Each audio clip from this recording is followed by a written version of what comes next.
빌레몬서 1장 17절 말씀을 제가 읽겠습니다. 이제 자리에서 일어나 하나님의 말씀을 경청하십시오. 그러므로 네가 나를 동역자로 알진대 그를 영접하기를 내게 하듯 하고. 아멘. 자리에 앉으시기 바랍니다.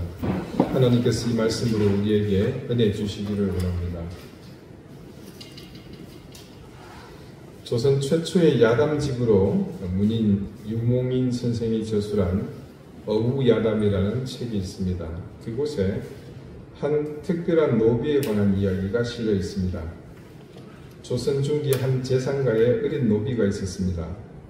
이 아이는 아주 영민해서 주인집의 아들이 글을 공부할 때 어깨너머로 글을 깨치게 됩니다. 공부가 싫었던 어린 노비와 같은 또래의 이 주인 아들은 글을 깨친 어린 노비에게 아버지 몰래 천자문이며 명심보관 같은 책들을 빌려주었습니다. 한 번은 이 재상 주인이 이 아이를 불러서 다리를 주무르게 했습니다. 그런데 재상이 아이가 한눈을 팔고 다리를 제대로 주무르지 않는 것을 보고는 이상하게 여기서 체근을 했더니 뜻밖에도 이 아이가 자기가 읽다가 펴놓은 그 책에 눈을 대고 있느라고 제대로 이를 주무르지를 못했던 것이었습니다. 주인은 그 즉시 아이에게 네가 지금 방금 본 그 책이 무슨 책인지 아느냐, 혹시 내용은 아느냐 물었더니 아이가 대답을 합니다. 어린 노비가 글을 깨치고 또한 명민함을 알게 된 주인은 그 이후 그 노비를 자기 아들과 조카들 글을 가르치는 곳에 함께 불러서 이 경서와 사기를 가르쳤습니다. 그렇게 주인의 배려로 글을 제대로 배우고 점차 그 학문이 깊어지자 주인은 결단을 내립니다. 노비인 이 아이가 아무리 학문에 매진한들 그 당시 신분의 벽을 넘어 더 성장할 수 없었기 때문입니다. 그래서 주인이 결단한 것은 다름이 아니라 먼 친척 중에 아들이 없는 집에 이 아이를 양자로 보내는 겁니다. 그 반서린이라는 사람의 집에 이 아이를 입양을 시켰습니다. 주인은 그것으로 그치지 않고 그 집과의 왕래를 완전히 단절했습니다. 왜냐하면 이 아이의 신분이 드러나지 않도록 하기 위함입니다. 그렇게 주인의 배려로 이 아이는 반서린이라는 사람의 집에 양자로 들어가 배움에 힘쓰게 됩니다. 그때 이 주인의 아들로 들어가면서 반석평이라는 이름을 얻게 됩니다. 이후 이 반씨 집안에서 장성해서 바뀐 신분으로 과거에 응시를 했습니다. 그가 과거를 응시한 때는 연산군 때입니다.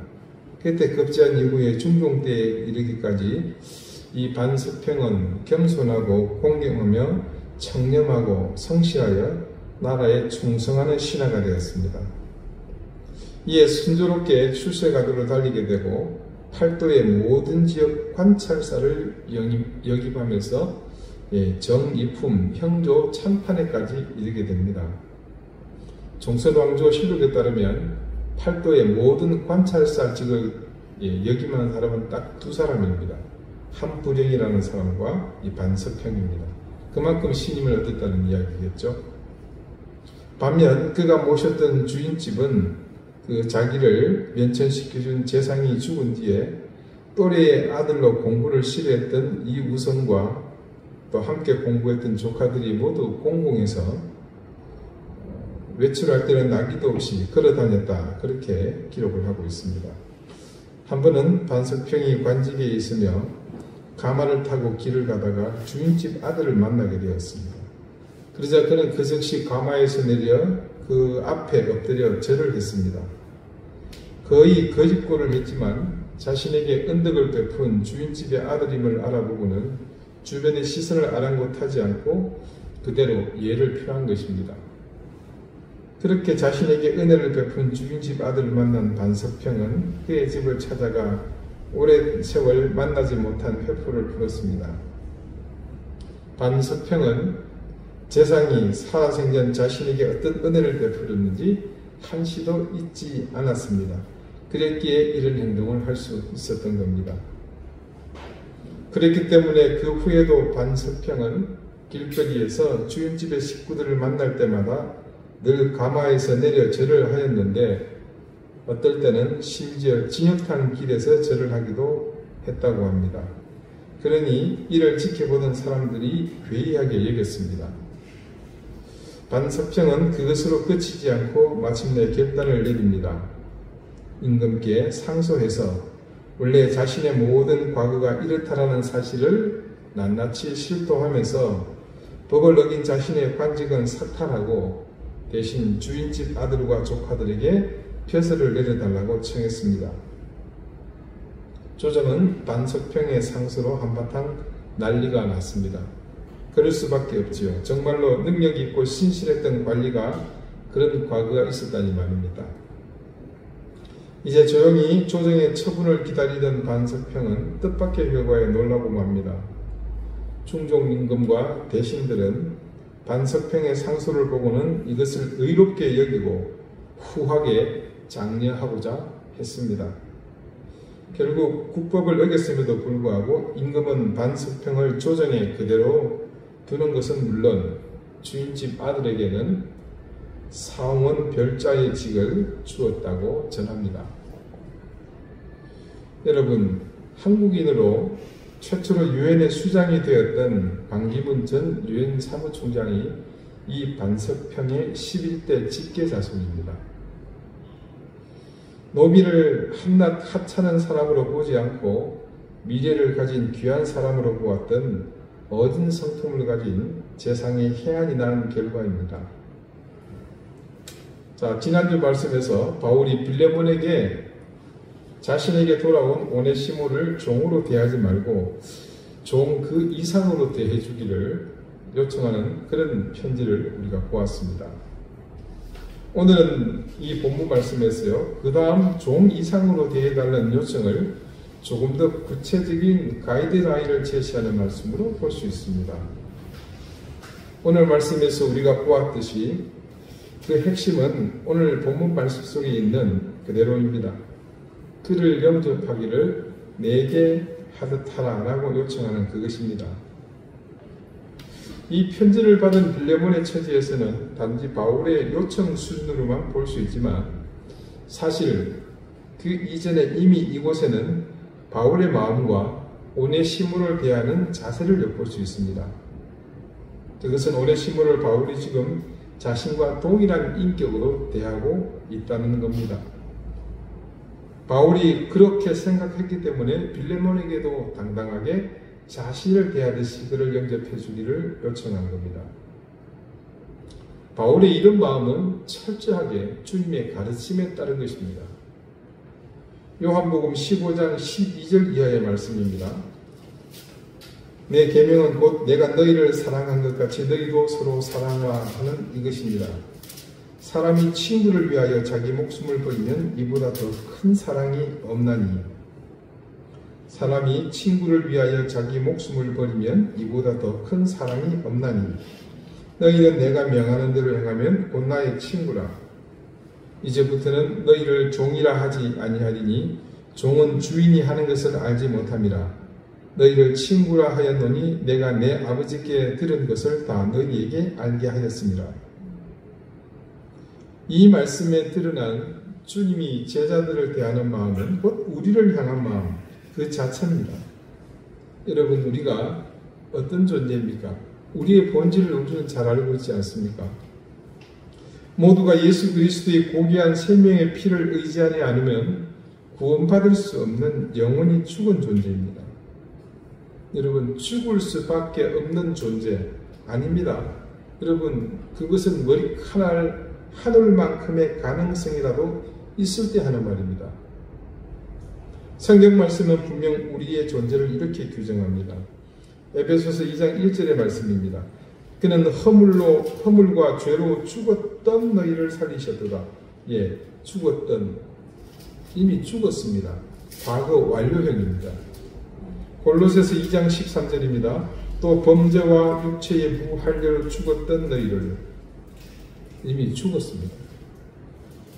하나님은 죽을 가능성이 다분한 우리를 살리신 것이 아니라, 죽을 수밖에 없는 우리를 살리신 것이 아니라 말씀에 의하면 이미 영원히 존재 자체가 죽음에 가두어져 있었던 우리를 원하신 겁니다. 요한복음의 이 말씀에 따르면 주님이 말씀하시는 사랑의 최정점은 친구를 위해 목숨을 버리는 것이라고 하셨습니다. 그리고 그 말씀이 끝나기가 무섭게 바로 이어서 제자들을 친구로 부르시지 않습니까? 주님의 이 말씀이 그냥 단지 그분의 입술을 통해 나온 무수히 많은 교훈과 비유 그리고 가르침 중 하나라고 생각할 수 있을지 모르나 주님은 그것을 직접 몸으로 보여주십니다. 그것이 바로 여러분 골고다의 십자가입니다. 주님은 그렇게 제자들을 친구라 부르시고 그 친구들을 위한 최고의 사랑을 죽음으로 실천하셨습니다. 골고다 십자가는 바로 그런 자리였습니다. 극악무도한 흉악범에게 처해지는 형벌과 처참한 죽음과 더불어 이런 사랑을 생명을 내어주며 시인한 자리입니다. 예수님께서는 잡히시던 그날 밤 제자들과 이른바 최후의 만찬을 가지셨습니다. 그 만찬의 자리에서 주님은 또한 제자들의 발을 씻어주셨습니다. 조금 전 요한복음의 그 말씀은 바로 그 만찬의 자리가 끝나고 제자들의 발을 씻어주신 후 주님께서 하신 말씀입니다. 이 말씀을 하시기 전 제자들의 발을 씻기신 사실을 증거한 요한복음 13장의 말씀입니다. 6월절 전에 예수께서 자기가 세상을 떠나 아버지께로 돌아가실 때가 이른 줄 아시고 세상에 있는 자기 사람들을 사랑하시되 끝까지 사랑하시니라. 마귀가 벌써 시몬의 아들 가룟 유다의 마음에 예수를 팔리는 생각을 넣었더라. 저녁 먹는 중 예수는 아버지께서 모든 것을 자기 손에 맡기신 것과 또 자기가 하나님으로부터 오셨다가 하나님께로 돌아갈 것을 아시고 저녁 잡수시던 자리에서 일어나 겉옷을 벗고 수건을 가져다가 허리에 두르시고 이에 대야에 물을 떠서 제자들의 발을 씻으시고 그 두르신 수건으로 닦기를 시작하여 그 시대에 남의 발을 씻기는 일은 오직 한 사람에게만 가능한 일이었습니다. 짐작하셨겠지만 그것은 종의 일입니다. 샌들처럼 생긴 신발을 신고 외출하고 돌아온 더러워진 주인의 발을 습관처럼 씻는 것. 네, 지금처럼 다니면 별로 안 묻죠. 여러분 샌들 신어도 별로 때 안 묻죠. 근데 그때는 그런 데가 아니죠. 다 흙길입니다.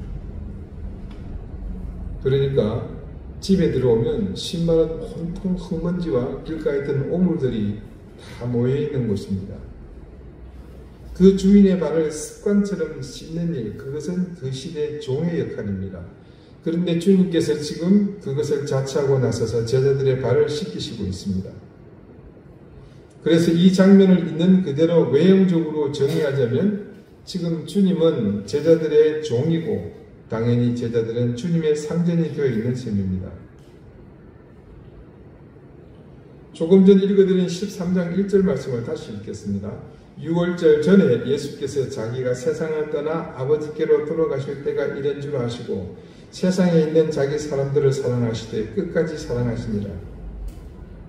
세상에 있는 자기 사람들을 사랑하시되 끝까지 사랑하시니라.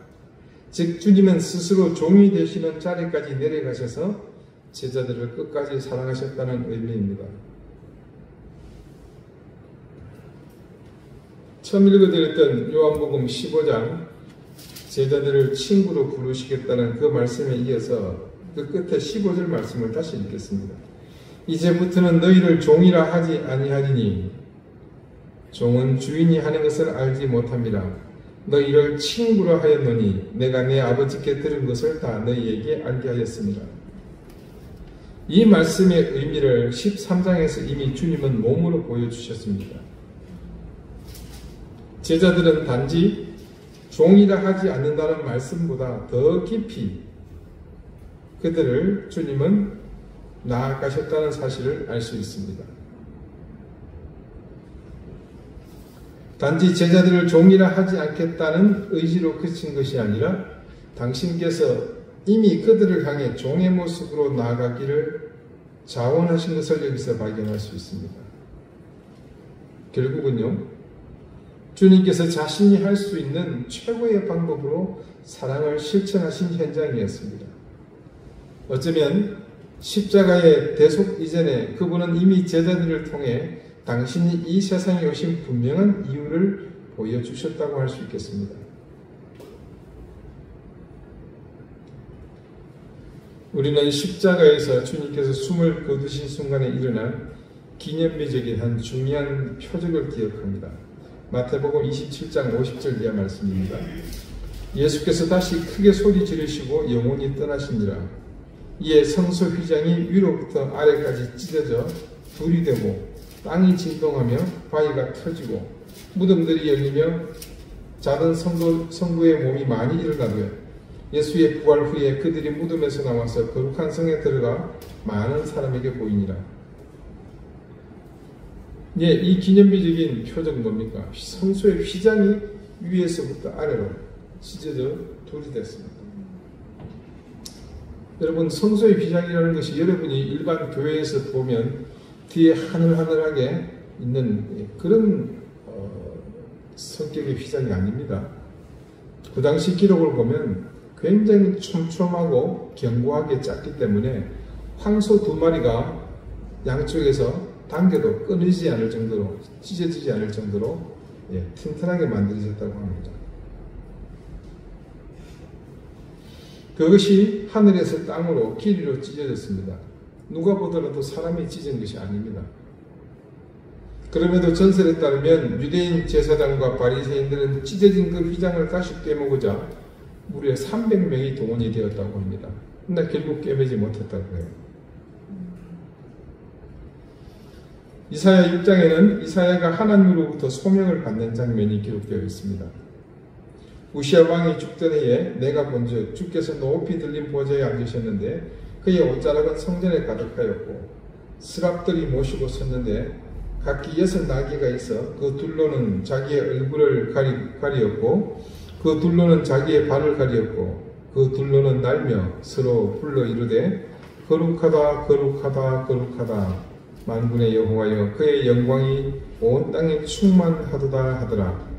이같이 화답하는 자의 소리로 말미암아 문지방의 터가 요동하며 성전의 연기가 충만한지라. 자, 여러분 이게 그림으로 그려주십니까? 어떤 성전에 하나님이 앉아 계시고 밑에 날개가 6 달린 스랍, 천사들이죠. 이렇게 하고 이렇게 하고 중간에 날개는 이렇게 날고 있고 그러면서 뭐 거룩하다 거룩하다 이게 뭘까? 그런 의구심을 가지던 찰나 그런 의구심이 싹 사라지는 말씀이 이어집니다. 그때 내가 말하되 화로다 나야 망하게 되었도다. 나는 입술이 부정한 사람이요 나는 입술이 부정한 백성 중에 거주하면서 만군의 여호와이신 왕을 배웠음이로다 하였더라. 마지막 이 5절을 보니까 앞에 그 의문이 별 의미가 없어지는 그런 말이 나오게 되죠. 화로다 나야 망하게 되었다. 죽게 되었다는 겁니다. 왜요? 나는 입술이 부정해. 입술이 부정한 게 아니라 모든 것이 부정하죠. 왜요? 하나님 앞에서는 인간은 그렇습니다. 근데 하나님을 봤단 말입니다. 이러니 죽게 되었다는 거예요. 앞서 뭘 보고 안 보고가 중요한 것이 아니라 지금 이사야 선지자가 하나님을 배웠다는 거예요. 이제 나는 죽을 일만 남았구나. 그 탄식을 하고 있는 겁니다. 그 당시 남과 북의 이스라엘이 공의 멸망의 가도를 내달리고 있을 때 그 시대에 손으로 꼽는 하나님의 선지자인 이사야가 하나님을 단지 보았다는 사실 때문에 망하게 되었다 말할 정도라면 도대체 일반인들은 어땠을 것 같습니까? 결론적으로 말씀드리면 그 시대에는 어떤 인간이든 하나님을 만나면 죽습니다. 하나님을 만난다. 그것은 뭐 죽음을 의미했습니다. 그것은 하나님의 기운이 강력하고 아니면 인간이 하찮아서 그런 것이 아니라 오직 이유는 하나, 바로 우리 안에 내재된 죄 때문이었습니다. 그래서 하나님은 인간이 가진 죄 때문에 하나님 앞으로 나오지 못하는 현실을 두고 그들을 만나실 계획을 세우셨습니다. 그게 뭡니까? 바로 지성소를 구성하는 것이었죠. 그 지성소를 통해 인간을 만나 주셨습니다. 근데 조건이 있습니다. 지성소라고는 하지만 엄연히 하나님과 인간이라는 존재 자체의 벽은 존재합니다. 더군다나 그 속에 죄를 안고 있는 존재이지 않습니까? 그래서 하나님은 한시적으로 그 죄를 모두 제사를 통해 사함을 받은 다음에 대면할 수 있도록 하신 겁니다. 자, 지금 이 자리에 있는 저는 수없이 많은 죄를 저질렀습니다.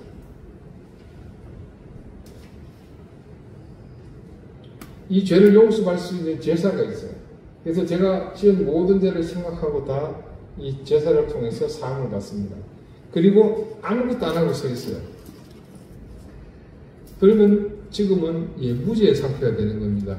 그때의 지성소의 문을 열고 들어가 하나님을 뵙는 거죠. 그렇게 중요한 사실 하나, 그것은 허락된 존재 한 사람 대제사장만이 제한된 시간 내에서만 하나님을 만날 수 있습니다. 자, 아까 예수님이 돌아가셨을 때 일어났던 중요한 표적 하나 뭡니까? 바로 이런 사실을 상징하고 있는 그 가리막이었던 성소의 휘장이 찢어졌습니다. 그것은 여러분 일반 성소, 누구든 들어가도 죽지 않는 곳과 죄를 지은 사람이 들어가면 죽는 곳의 경계가 무너진 거죠. 그렇다면 우리는 그때 찢어진 그 성소의 휘장이 의미하는 바를 충분히 유추해 볼 수가 있습니다. 가장 중요한 것은 이제 인간이면 누구나 그 지성소 안으로 들어갈 수 있게 되었다는 사실입니다. 찢어진 그 휘장은 아까 말씀드린 대로 하나님이 인간을 만나주시는 조건들을 상징하는 것이었습니다. 즉 죄를 모두 사함받는 제사를 드리고 죄가 일절 없어야 한다는 것과 모든 인간이 아닌 대표자만 가능하다는 것, 그리고 또한 정해진 시간에서만 하나님께 나갈 수 있는 것을 상징했습니다. 그것이 찢어졌으니 이제 후로는 모든 제한이 사라진 셈입니다. 이제 누구나 우리는 하나님의 이름을 부를 수 있게 되었고, 누구든 제사장을 거치지 않고 직접 하나님 이름 앞에 나갈 수 있게 되었습니다. 그리고 무엇보다 하나님을 대하고 섰을 때 비록 우리에게 넘쳐나는 죄가 있다고 하더라도 그분 앞에서 목숨을 잃는 일은 일어나지 않습니다. 하나님의 사랑, 성소의 휘장이 찢어진 것은 시작에 불과했습니다. 오늘 말씀을 통해 보았듯이 우리 주님은 생전에 더욱 구체적으로 그 사랑을 보여주고 실천하시지 않았습니까? 그 사랑을 통해 죄로 인해 영원히 죽었던 우리를 그분은 친구로 삼아주시고 누구든 주님의 이름을 부르는 사람을 영접해 주셨습니다. 바울은 단지 오네시모를 빌레몬에게 자신을 영접하는 것처럼 받아달라고 말하고 있지만 그런 바울의 부탁에는 바로 이런 하나님의 절대적인 사랑이 내포되어 있었습니다. 여러분, 비록 오늘 바울은 목적을 가진 편지를 통해 오네시모 한 사람을 그 주인에게 부탁하고 있지만 이것이 가능할 수 있었던 가장 근본의 큰 이유는 바로 우리를 종이 아닌 친구로 불러주시고 그런 친구를 위해 죽어주시는 위대한 사랑의 희생 때문이었다는 사실을 이 짧은 말씀 속에서 우리는 유추해내게 되었습니다. 여러분, 이런 사실을 깨닫는 것은 단지 우리 안에서 삶의 기쁨과 지식의 만족으로 그쳐서는 안 될 일입니다. 이는 하나님의 형상을 따라 지원받은 모든 인간을 향해 더욱 가치 있게 뻗어나가야 할 일입니다. 여러분, 우리가 하나님의 형상을 따라 지원받았다는 사실을 믿으십니까? 그러니까 여러분, 주변에 앉아 계신 여러분이 모두가 다 하나님의 형상을 갖고 있는 겁니다. 그렇다면 우리는 서로를 당연히 사랑해야 할 이유가 있습니다. 그것은 하나님을 사랑하기 때문에 필연적입니다. 예수님께서 너의 이웃을 너의 몸과 같이 사랑하라시는 이유는 다른 데 있지 않습니다. 그들이 모두 하나님의 형상을 따라 지원받았기 때문입니다. 그들 가운데 하나님의 형상이 있기 때문인 거죠. 이게 여러분 얼마나 중요한 말씀인지 모릅니다. 자, 우리 한번 상상해 봅시다. 북한 땅에서요, 평양 넓은 광장 가운데 뭐가 있을 것 같습니까? 김일성과 김정일의 동상이 있겠죠. 그따다가 손가락질을 하면서, 아니면 우리가 어린 시절 즐겨했던 민속놀이 중에 하나죠. 막 뭘 했어요. 그럼 어떻게 될 것 같습니까? 쥐도저도 모르게 잡혀가서 족을 치겠죠. 왜 그랬습니까? 그 동상들이 소위 그들이 말하는 최고 존엄이기 때문입니다. 그런 의미로 볼 때 우리가 형제와 자매를 향해 욕을 퍼붓고 비난하는 것은 결국 무엇과 같습니까? 어이없게도 우리는 지금껏 하나님의 형상을 향해 욕을 퍼붓고 비난하는 일을 자행해 왔습니다. 오네시모라는 종을 이제 바울과 같은 위대한 사도같이 영접해야 하는 빌레몬. 그러나 그것은 바울의 헌신과 노력, 그의 희생에 앞서 우리를 향해 친히 발을 씻어주시고 종의 모습으로 낮아지신 주님의 은혜에서 비롯되었음을 말씀은 우리에게 증언합니다. 그리고 그런 주님의 희생은 이제 바울을 넘어 빌레몬에게로, 그리고 빌레몬을 거쳐 오네시모로, 그리고 지금까지 이어져 온 복음의 역사 속에서 수없이 셀 수 없는 생명을 향해 생명의 뿌리를 뻗어 오늘 우리에게까지 이르게 되었습니다. 사랑하는 우리 이든교회 성도 여러분, 저는 우리 교우들의 가슴에 이 그리스도의 사랑이 가득 흘러넘치기를 소망합니다. 그래서 여러분을 통해 생명의 뿌리가 모든 장애를 넘어 누구든 가리지 않고 주변의 사람들을 향해 뻗어나가기를 소원합니다. 죄로 말미암아 영원히 죽었던 내가 죽었습니다. 죽었던 내가 그리스도의 은혜로 살아난 것을 증거하며 누구든 그 은혜로 나오는 길을 보여주는 그런 하나님의 사람이 되시기를 바랍니다. 기도드리시겠습니다. 하나님, 우리가 죄로 인해 영원히 죽었던 멸망의 자녀들이었지만 하나님은 우리를 불쌍히 여기시고 사랑하셔서 독생자 예수 그리스도를 통해 죄에서 구원해 주셨습니다.